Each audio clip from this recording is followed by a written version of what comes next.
उत्तर प्रदेश का देवरिया शहर अपने आप में इतिहास समेटे हुए है। मान्यता है कि देवरिया नाम की उत्पत्ति देवारण्य या देवपुरिया से हुई, जिसका शाब्दिक अर्थ है एक ऐसा स्थान जहां कई मंदिर हों। इसका नामकरण यहां स्थित प्राचीन देवरही माता मंदिर से भी जोड़ा जाता है। महान संत और सिद्ध पुरुष देवराहा बाबा ने भी सरयू किनारे इसी धरती पर वर्षों तप किया। ऐसी पावन धरती और तपोभूमि संसदीय क्षेत्र देवरिया के विकास की जिम्मेदारी इन दिनों डॉक्टर रमापति राम त्रिपाठी के कंधों पर है।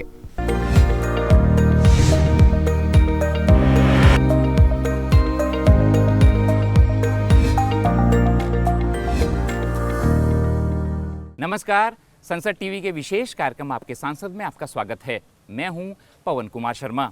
आपके सांसद इस कड़ी में संसद टीवी की टीम पहुंची है उत्तर प्रदेश की देवरिया संसदीय सीट में। देवरिया में बीते वर्षों में कौन कौन से विकास कार्य हुए हैं और कैसे देवरिया विकास के पथ पर आगे बढ़ रहा है, इस पर बातचीत के लिए हमारे साथ मौजूद हैं यहाँ के सांसद डॉक्टर रमापति राम त्रिपाठी जी। त्रिपाठी जी, आपका संसद टीवी में बहुत बहुत स्वागत है। धन्यवाद। आप पेशे से एक आयुर्वेदिक डॉक्टर हैं और रोजी रोटी, कपड़ा और मकान के साथ जनता को स्वास्थ्य मिलना चाहिए। तो स्वास्थ्य की दृष्टि से देवरिया में कौन कौन से बड़े काम हो गए बीते वर्षों में? देखिए, जब मैं यहाँ सांसद होके आया तो यहाँ पर स्वास्थ्य के दृष्टि से सुविधाएं कम थी। मेडिकल कॉलेज का शिलान्यास हो चुका था, घोषणा हो चुकी थी, लेकिन मेडिकल कॉलेज बन नहीं पाया था।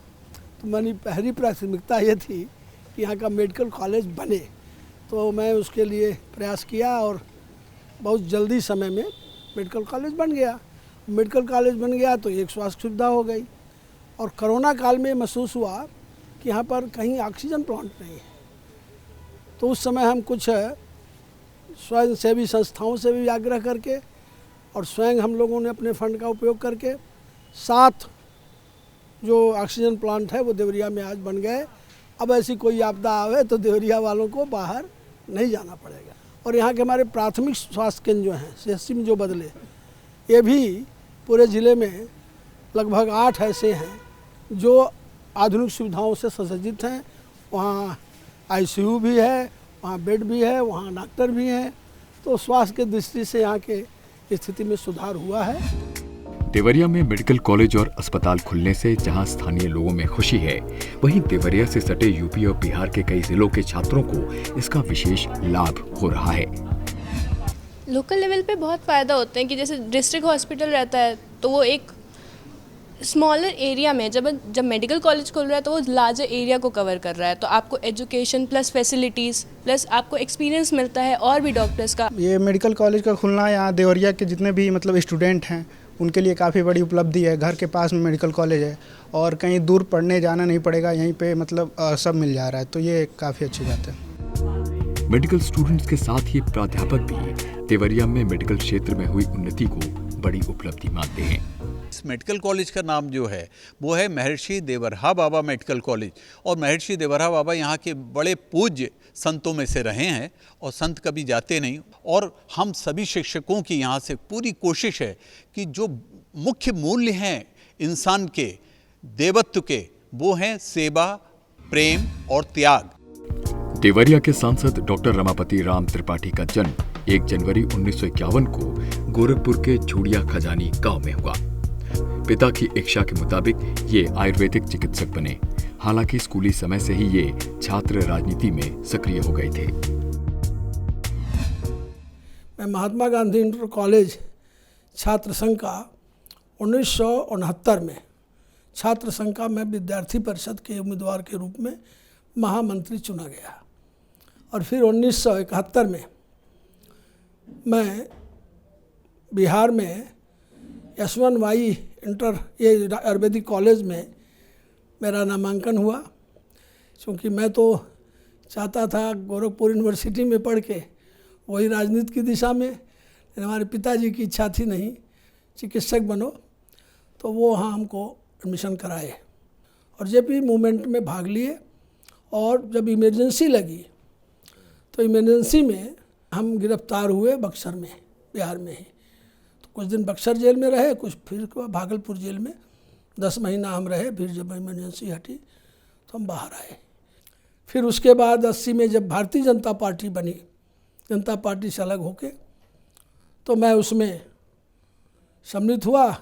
फिर हम 1995 में उत्तर प्रदेश भाजपा के महामंत्री नियुक्त हुए और 95 से लेकर 2007 तक भाजपा के प्रदेश महामंत्री रहे। इसमें 7 वर्षों तक महामंत्री संगठन का भी दायित्व मेरे ऊपर रहा और 2007 से 2010 तक मैं भाजपा का प्रदेश अध्यक्ष रहा और 2010 से 2012 तक मैं महाराष्ट्र प्रदेश का सह प्रभारी रहा भाजपा का और फिर 2012 से 2014 तक मैं झारखंड का भाजपा का प्रभारी रहा और 2014 में जब चुनाव डिक्लेयर हुआ मैं यहाँ के चुनाव अभियान का प्रमुख बना। 14 के बाद 19 तक मैं राष्ट्रीय कार्य समिति सदस्य रहा, पार्टी के विभिन्न कार्यक्रमों में जाता रहा और 2019 में हमें पार्टी ने यहाँ से चुनाव लड़ने के लिए देवरिया से अधिकृत किया। संयुक्त मोर्चा होने के बाद सपा बसपा का मैं 57% मत यहाँ प्राप्त किया। मैं रमापति राम त्रिपाठी जो लोकसभा का सदस्य निर्वाचित हुआ हूँ, ईश्वर की शपथ लेता हूँ कि मैं विधि द्वारा स्थापित भारत के संविधान के प्रति सच्ची श्रद्धा और निष्ठा रखूँगा। मैं भारत की प्रभुता और अखंडता अक्षुण्ण रखूँगा तथा जिस पद को मैं ग्रहण करने वाला हूँ उसके कर्तव्यों का श्रद्धापूर्वक निर्वहन करूँगा। डॉक्टर त्रिपाठी संसद में सक्रियता के साथ जनता के मुद्दे उठाते हैं। 17वीं लोकसभा में इनकी अब तक की उपस्थिति 90% है। इन्होंने जनहित से जुड़े 116 प्रश्न संसद में पूछे हैं और विधायी कार्य के दौरान 21 चर्चाओं में हिस्सा लिया है। ये 4 प्राइवेट मेंबर बिल संसद में पेश कर चुके हैं। डॉक्टर त्रिपाठी विज्ञान और तकनीकी संबंधी स्थायी समिति एवं पर्यावरण, वन और जलवायु परिवर्तन संबंधी स्थायी समिति के सदस्य हैं। ये स्वास्थ्य मंत्रालय की सलाहकार समिति के सदस्य भी हैं। समितियों में हमने 2-3 बातें बहुत प्रमुख उठाया और उस पर अमल भी हो रही है। मैंने एक सवाल उठाया था अपनी समिति में कि औषधि पौधे नष्ट हो रहे हैं जिनको ले आकर के लोग दवा के रूप में उपयोग करते थे। कारण उसका खोजा जाना चाहिए, निवारण भी होना चाहिए और फिर से ये पौधे जंगलों के अंग बने और इसको हमारी कमेटी ने बहुत ही गंभीरता से लिया। हमने एक विषय प्रस्तुत किया, उस पर वर्क भी हुआ और अब उसकी रिपोर्ट आई है कि भांग का जो पौधा है इसका रेशा बनाया जाए तो इससे वस्त्र बन सकता है जी। तो ये जो पौधा बहुत बेकार है, इसका उपयोग होने लगेगा। तो बम्बई में एक कंपनी ने इसका रिसर्च किया और उस पर काम शुरू होने जा रहा है। ऐसे ही जल ही जीवन है, वैसे वन जीवन है। तो पिछली वर्ष वृक्षारोपण अभियान में प्रयास करके प्रशासन का सहयोग लेके प्रशासन के लोगों ने भी उसमें बड़ी रुचि लिया और 26 लाख पौधे यहाँ लगाए गए देवरिया में। देवरिया संसदीय क्षेत्र के अंतर्गत 5 विधानसभा सीटें आती हैं। इनमें तमकहीराज, फाजिल नगर, देवरिया, पथरदेवा और रामपुर कारखाना विधानसभा क्षेत्र शामिल हैं। 1952 में हुए देश के पहले लोकसभा चुनाव के बाद इस सीट पर लंबे समय तक कांग्रेस का दबदबा रहा, लेकिन 1991 के बाद मुकाबला बीजेपी, एसपी और बीएसपी के बीच होने लगा। जनता फिर से मोदी जी को देश का प्रधानमंत्री बनाना चाहती थी और इसलिए एक सीट जिताना चाहती थी। तो इसलिए जात पात का गठबंधन होने के बाद जात पात डाइल्यूट हुआ और सभी वर्गों का समाज का वोट मिला और हम लोग भारी बहुमत से जीत दर्ज की। 2019 के आंकड़ों के मुताबिक देवरिया संसदीय क्षेत्र में कुल 17,92,000 मतदाता हैं। इनमें 9,63,000 पुरुष और 7,89,000 महिला मतदाता शामिल हैं। देवरिया का जो बुनियादी ढांचा, चाहे सड़कें हो, चाहे रेल की दृष्टि से हो, आवागमन की दृष्टि से हो, कितना विकास बीते वर्षों में? देवरिया में नेशनल हाईवे बन गई, करीब 2000 किलोमीटर सड़कें प्रधानमंत्री ग्रामीण सड़क योजना के अंतर्गत बनी और अभी प्रस्तावित हैं। और हम ये कह सकते हैं कि कुछ इधर उधर 2-3 सड़कें भले अभी उसके दायरे में न आई हों, लेकिन लगभग सभी प्रमुख सड़कें बन गई। जब ये हाईवे बनी तो स्वाभाविक है बड़े वाहन आएंगे, ट्रक आएंगी, तो उससे यहाँ जाम लगता है। देवरिया की आबादी सड़क के दोनों तरफ है, तो उसके लिए हमने संसद में सवाल उठाया कि यहाँ पर एक बाईपास बनना चाहिए, जिससे बड़े वाहन बाईपास से निकल जाएं और देवरिया के लोगों को सुविधा हो जाए। और आज मैं ये कह सकता हूँ कि वो स्वीकृत हो गया, उसका DPR बन रहा है और 5-6 महीने में वो बनना शुरू हो जाएगा। इसी तरह से हमने संसद में एक सवाल उठाया कि देवरिया में पहले जब था देवरिया तो छोटा था, वहाँ पर माल गोदाम बनी हुई है रेल विभाग की, और उस माल गोदाम पर माल उतरता है तो वहाँ भी वाहन बड़े बड़े आते हैं, सड़क जाम हो जाती है। तो हमने ये सवाल उठाया कि इस माल गोदाम को स्थानांतरित करके अन्यत्र कर दिया जाए, और उस पर भी सरकार ने विचार शुरू कर दिया है, कुछ काम शुरू हुआ है, और अगर वो भी हट जाएगा तो फिर देवरिया जो है वो भी स्थान खाली होगा, वहाँ अच्छे कुछ बन जाएंगे। किसी भी औद्योगिक जगह के लिए स्वाभाविक है हवाई सेवा भी होनी चाहिए, उसके लिए भी हम लोग पहले से प्रस्तावित था, हम लोग बहुत प्रयास किए। तो अंतर्राष्ट्रीय हवाई अड्डा भी कुशीनगर में माननीय प्रधानमंत्री जी ने उसका उद्घाटन कर दिया, और वो यहाँ से 25 किलोमीटर की दूरी पर है। ऐसी 7 ट्रेनें थीं जो आती थी और जाती थी, यहाँ रुकती नहीं थी, और कुछ उसमें से ऐसी थी जो 2 मिनट रुकती थी, उसका हमने 5 मिनट करा दिया और सभी ट्रेनें यहाँ रुकें उसकी व्यवस्था करा दिया। ग्रामीण इलाके की अपनी समस्याएं रहती हैं, चाहे वो इंफ्रास्ट्रक्चर को लेकर हो, रोड को लेकर हो, उस दृष्टि से क्या विकास गाँव में हुआ? देखिए, पहला काम तो हमने एक किया, माननीय प्रधानमंत्री जी ने हमारे देश के अंदर सौभाग्य योजना चलाया, उसके अंतर्गत जो टोले मजरे गांव विद्युत से आच्छादित नहीं थे उनको किया गया, और मैं कह सकता हूं कि हमारे देवरिया में 3334 गांव आच्छादित हुए, जहां का विद्युतीकरण हो गया, जहां बिजली मिल रही है, टोले मजरे सब उसमें जुटे। और अभी ज़िले में देखा जाए तो कुछ शेष हैं, दूसरी किस्त में है, लेकिन इतना बड़ा काम विद्युत के दृष्टि से हुआ। उसके बाद हमारे मुख्यमंत्री ने एक प्रयास चलाया कि यहाँ के गांव का जो शैक्षणिक विकास हो, तो यहाँ के प्राइमरी स्कूल मॉडल बनाए गए, गांव में ग्राम पंचायत भवन बनाए गए, गांव की सड़कें ठीक हुई। तो आज हम ये कह सकते हैं कि गांव तक विकास पहुँचा है। देवरिया का स्वतंत्रता संग्राम में बड़ा योगदान रहा है। 1942 में ब्रिटिश सरकार के खिलाफ आंदोलन के दौरान देवरिया के रामचंद्र विद्यार्थी और सोना उर्फ शिवराज सोनार जैसे नौजवान शहीद हुए। तो 14 अगस्त 1942 को यहाँ के 2 नौजवान जो 13 और 14 साल के थे, शहीद रामचंद्र विद्यार्थी और सोनू सोनार, तो ये दोनों नौजवान जो राष्ट्रीय ध्वज है इसको फहरा दिए, और उसके बाद उनको पकड़ा गया और फांसी हुई। उसका भी पार्क जो है उन शहीदों के नाम पर बनने का हम लोगों ने प्रयास किया, और वो भी बन रहा है। तो कुल मिला के ये भूमि ऐसी है कि यहाँ से लोग सेना में भी गए, योग में भी गए, शिक्षा के क्षेत्र में भी उत्कृष्ट स्थान प्राप्त किए, लेकिन अभी यहाँ पर कुछ आवश्यकताएं हैं। अभी जैसे देवरहा बाबा के बाद आप नाम सुने होंगे बाबा राघव दास, जो स्वतंत्रता संग्राम के सेनानी भी थे और बाद में विनोबा भावे के साथ लगे थे। उन्होंने यहाँ के रहने वाले नहीं थे, फिर भी इन्हीं को कर्मभूमि बनाया, और उन्होंने शिक्षा के क्षेत्र में देवरिया में एक कीर्तिमान स्थापित किया। देवरिया संसदीय क्षेत्र में जल जीवन मिशन के अंतर्गत अच्छा काम हुआ है। प्रधानमंत्री ने जब से देश की जनता से अपने गांव में अमृत सरोवर विकसित करने का आह्वान किया है। देवरिया में 50 से ज्यादा बड़े अमृत सरोवर बनकर तैयार हुए हैं और सैकड़ों पर काम चल रहा है।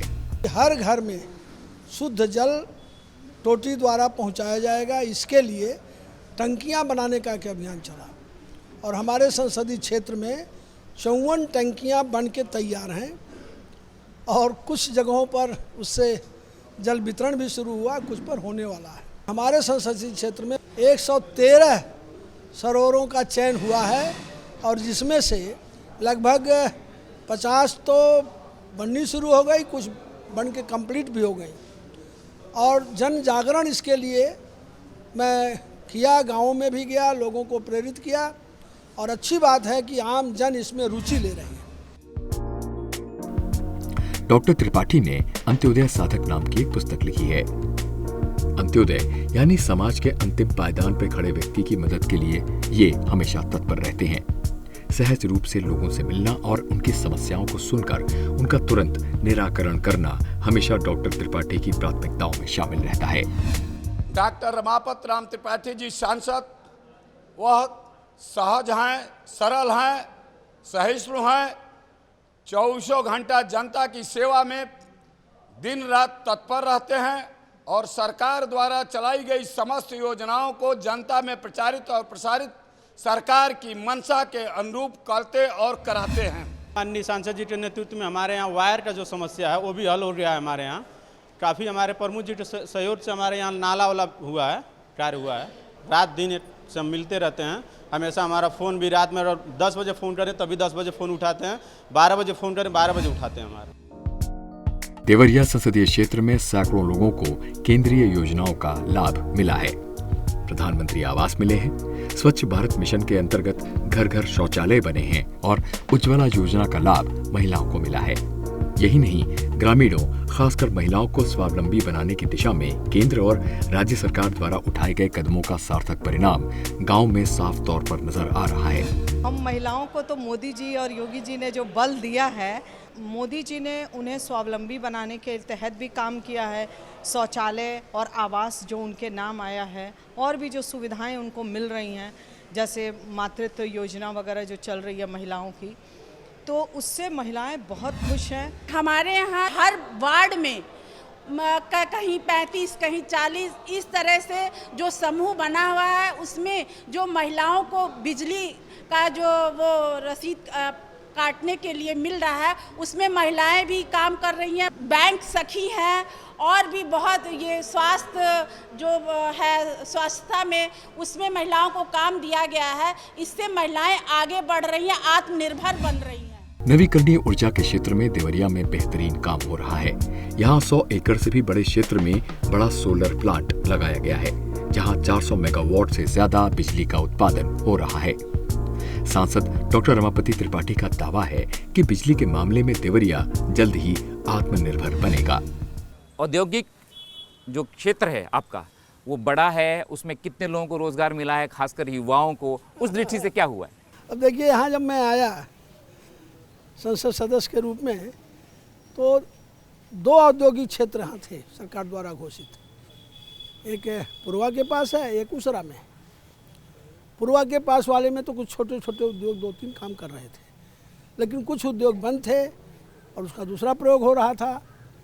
और उसरा में तो उद्योग लगना शुरू नहीं हुआ था। तो हमने प्रयास किया, उद्योग बंधुओं को भी बैठाया, उद्योग संबंधित अधिकारियों को भी बैठाया। तो यहाँ पर एक डिस्टिलरी जो उसरा है, वहाँ पर एक डिस्टिलरी आई, लग गई, बन गई, अब चलने वाली है। तो उसमें कम से कम 4000 लोगों को रोजगार मिलेगा। उसी तरह से वहाँ और 2-3 उद्योग, छोटे छोटे पार्ट बनाने के, ये चिप बनाने के, ये भी लग रहे। तो उसरा जो एकदम बंद था वो भी शुरू हुआ। और फिर हमने प्रयास किया, एक स्थान है बोड़िया गांव है, तो बोड़िया में हमारे पास एक सौर ऊर्जा बनाने वाले कंपनी के लोग आए। हमने उनको निमंत्रित किया और किसानों से बात करके किसानों की ज़मीन किराया पर उपलब्ध करा करके आज वहाँ 100 एकड़ से ज़्यादा ज़मीन उस कंपनी के पास हो गई और 400 मेगावाट ये सौर ऊर्जा देवरिया में बनेगी। लगभग वो भी बन के तैयार है, कुछ समय में चालू हो जाएगा। तो इस प्रकार से देवरिया जगमगा जाएगा और देवरिया अपना तो बिजली उपयोग करेगा, हम उद्योगों को भी बिजली देंगे, बाहर भी बिजली देंगे और उससे यहाँ के उद्योगों में फिर से विकास शुरू हो जाएगा। सौर ऊर्जा का जो प्लांट है उसको हमने भी देखा और उसमें अभी भी अच्छा उत्पादन हो रहा है। तो आप कह रहे हैं कि बिजली की दृष्टि से देवरिया आत्मनिर्भर बन जाएगा? जी हाँ, स्वयं आत्मनिर्भर तो बनेगा ही। आसपास के 400 मेगावाट बिजली पैदा होगी, आसपास के जिलों को भी बिजली यहाँ से जाएगी। और सबसे बड़ी बात होगी कि औद्योगिक क्षेत्र जो घोषित हुआ, जो ज़मीन बेकार पड़ी थी, अब उसमें उद्योग भी तेज़ी से लगेंगे, क्योंकि विद्युत भी उद्योग के लिए एक आवश्यक अंग है। जब तक उद्योग नहीं लगेंगे तब तक यहाँ के लोगों को रोज़गार भी नहीं मिलेगा। क्योंकि एक उद्योग अगर लगता है तो एक पाते हैं प्रत्यक्ष रोज़गार जो उसमें सर्विस करते हैं। बाकी चाय वाले का, दुकान वाले का, खुंचा वाले का, छोटे छोटे उद्योग विकसित हो जाते हैं, तो सब उसमें रोजी पाते हैं। ये हमारे दृष्टि में है और इस दृष्टि में प्रयास कर रहा हूँ। सांसद डॉक्टर त्रिपाठी औद्योगिक क्षेत्रों के विकास के साथ ही अपने लोकसभा क्षेत्र में लघु उद्योगों को बढ़ावा देने के लिए जोर शोर से जुटे हैं। संसदीय क्षेत्र में आत्मनिर्भर भारत और वोकल फॉर लोकल को ग्रामीण स्तर पर साकार करने और सरकार द्वारा चलाई जा रही योजनाओं की जानकारी पहुंचाने के लिए लगातार प्रशिक्षण कार्यक्रमों और प्रदर्शनियों का आयोजन किया जा रहा है। देवरिया संसदीय क्षेत्र नदियों से घिरा है। यहाँ के लोग हर साल बरसात के दौरान बाढ़ की विभीषिका से दो चार होते हैं। हालांकि बीते वर्षों में मजबूत बंधे और ठोकर बन जाने से डूब क्षेत्र में बड़ी कमी आई है। आपके संसदीय क्षेत्र में कितना इलाका बाढ़ प्रभावित है और बीते वर्षों में, क्योंकि लोग परेशान होते हैं, उस दिशा में क्या कुछ हुआ है? देवरिया जनपद नदियों से घिरा हुआ जनपद है। यहाँ पर बड़ी गंडक, छोटी गंडक, राप्ती, गुर्रा, सरजू, ये सब नदियाँ देवरिया को चारों तरफ से कहीं न कहीं से जाती हैं। उसके अलावा कुरना नाला है, बासी नाला है। तो कुल मिला करके इस ज़िले की एक प्रमुख समस्या बाढ़ रही है। हमारे निर्वाचन क्षेत्र के दो क्षेत्र आते हैं, कुशीनगर के फाजिल नगर और तमकोही। तो वहाँ जो गंडक है बड़ी भयानक नदी है, नेपाल से निकलती है और सीधे वो विनाश करते हुए जाती थी। हर वर्ष वहाँ पर 500-700 गांव प्रभावित हो जाते थे। लेकिन हमने प्रयास किया, उत्तर प्रदेश सरकार के हमारे जो जल शक्ति मंत्री थे उनसे बात किया, माननीय मुख्यमंत्री जी से बात किया और 200 करोड़ से अधिक रुपया उस पर स्वीकृत हुआ।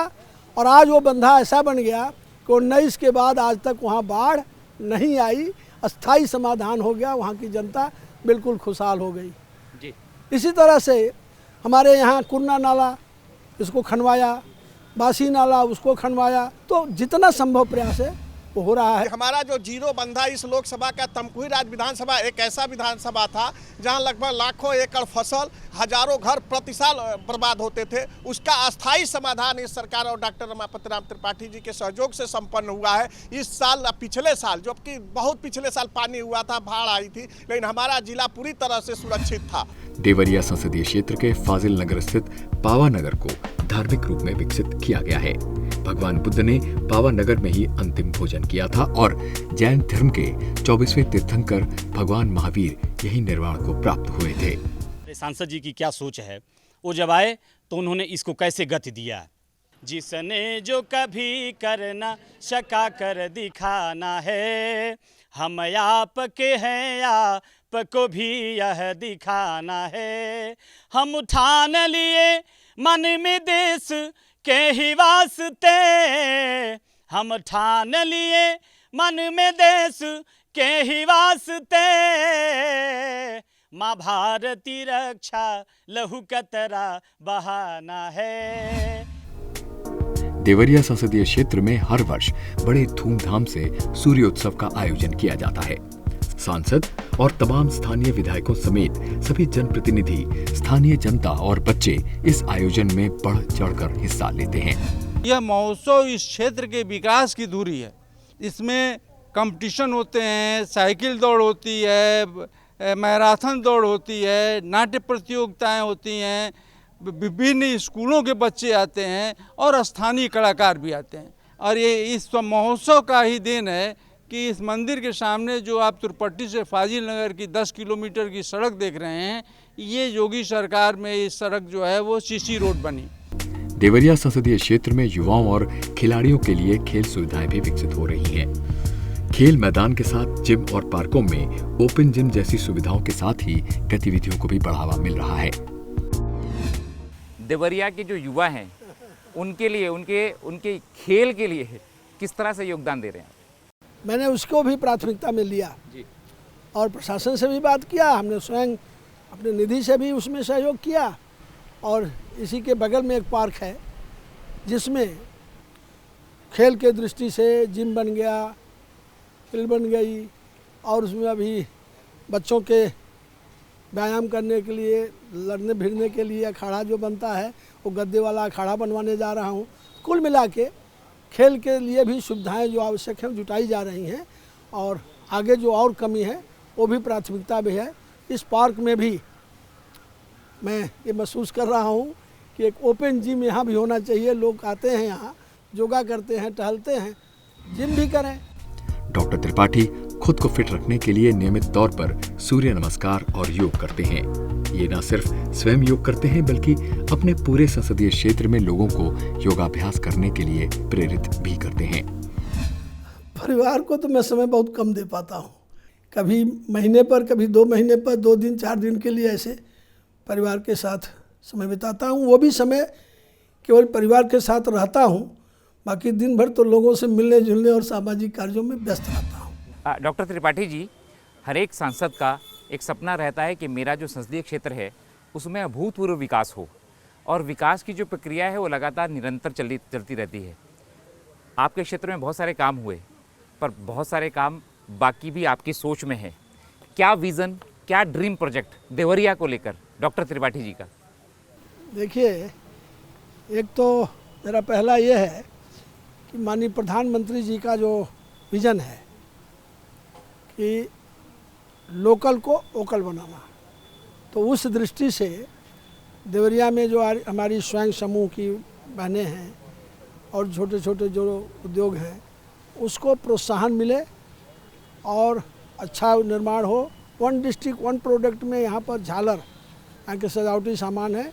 दूसरी चीज़, ये गन्ना बहुल इलाका रहा, यहाँ मिलें बहुत थी और 7 मिलें बंद पड़ी हैं यहाँ और कुशीनगर मिला के। तो उसके लिए भी हम प्रयासरत हैं कि यहाँ 1-2 चीनी मिल और लगे, और माननीय मुख्यमंत्री जी भी इसके लिए आश्वासन दिए हैं। शिक्षा के क्षेत्र में मेरा ध्येय है कि इस ज़िले में एक कृषि विश्वविद्यालय की स्थापना हो, और उस दृष्टि से भी प्रयास आगे बढ़ा है। जब बहुत कम्युनिकेशन नहीं था, साधन नहीं था, तब यहाँ के लोग IAS IPS बने। तो उस प्रतिभा को यही शिक्षा मिले, इसलिए IIT भी यहाँ हो, IIM हो, ये भी मैं प्रयास कर रहा हूँ। और साथ ही यहाँ जो हमारे किसान बंधु हैं, इनका जो लोकल उत्पाद है वो कैसे वोकल हो, तो उस दृष्टि से भी यहाँ के लोगों को प्रोत्साहन दिया जा रहा है और लोग उसमें रुचि ले रहे हैं।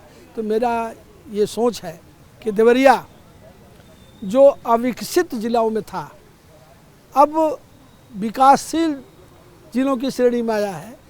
तो ये विकसित जिला हो और एक आदर्श जिला हो और प्रदेश का एक उत्कृष्ट जनपद बने, उद्योग के दृष्टि से, शिक्षा के दृष्टि से, कृषि के दृष्टि से और सामाजिक दृष्टि से। ये हमारा प्रयास है, जिस पर निरंतर हम लोगों से संपर्क करते हैं, चर्चा करते हैं, प्रोत्साहित करते हैं। और मुझे खुशी है कि यहाँ के लोगों ने भी उसमें रुचि लिया है, आगे बढ़ के उसको अपनाया है। और आज हम ये कह सकते हैं कि देवरिया के जो हमारी जनता है, जो हमारे लोग हैं, उनका मुझे बहुत स्नेह भी मिल रहा है, समर्थन भी मिल रहा है और उस अभियान से जुट रहे हैं। तो डॉक्टर त्रिपाठी जी का साफ कहना है कि देवरिया को चाहे शिक्षा का क्षेत्र हो, चाहे औद्योगिक क्षेत्र हो, चाहे कृषि का क्षेत्र हो, उसको वो लगातार आगे ले जा रहे हैं और उसमें प्रयासरत भी हैं। डॉक्टर त्रिपाठी जी, आपने संसद टीवी के लिए समय निकाला, आपका बहुत बहुत धन्यवाद।